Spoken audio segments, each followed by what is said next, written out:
નમસ્કાર મિત્રો, ખેડૂત મિત્ર યુટ્યુબ ચેનલમાં આપનું સ્વાગત છે। આજના મહત્વના સમાચારો વિશે જો વાત કરવામાં આવે તો ઇમ્પેક્ટ ફીની સમયમર્યાદા વધારવામાં આવી।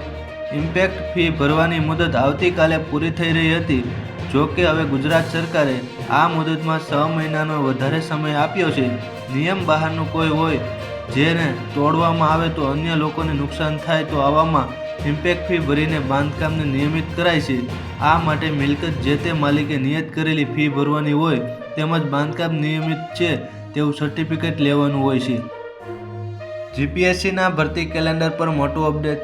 જીપીએસસી વિભાગો સાથે પરામર્શ કરી રહી છે તે પૂર્ણ થતાં જાન્યુઆરી માસના અંત સુધીમાં આવતા વર્ષનું ભરતી કેલેન્ડર બહાર પાડવામાં આવશે। હવે જીપીએસસીની પરીક્ષાઓમાં પારદર્શક પાણીની બાટલી ઉમેદવાર પરીક્ષા લઈ જઈ શકશે। તેના પર કોઈ લેબલ કે લખાણ ના હોવું જોઈએ જેથી તેનો ઉપયોગ કોઈ પણ માહિતી લખવા માટે ન કરી શકાય।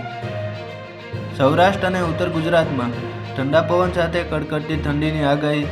અનેક શહેરોમાં જોવા મળશે ઠંડીનો ચમકારો। આગામી 5 દિવસે તાપમાનમાં ઘટાડો થાય તેવી શક્યતા।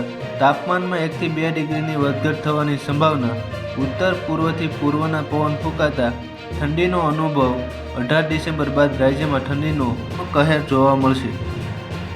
ટેકાના ભાવે ખરીદીને લઈ બેઠક। કૃષિ મંત્રી રાઘવજી પટેલની અધ્યક્ષતામાં સમીક્ષા બેઠક યોજાઈ। ટેકાના ભાવે ચાલી રહેલી મગફળી સહિતની કૃષિ જણસીની ખરીદી બાબતે કરી સમીક્ષા। બેઠકમાં અધિકારીઓ સાથે ચર્ચા કરી ટેકાના ભાવે થતી ખરીદીની વિગતો જાણી।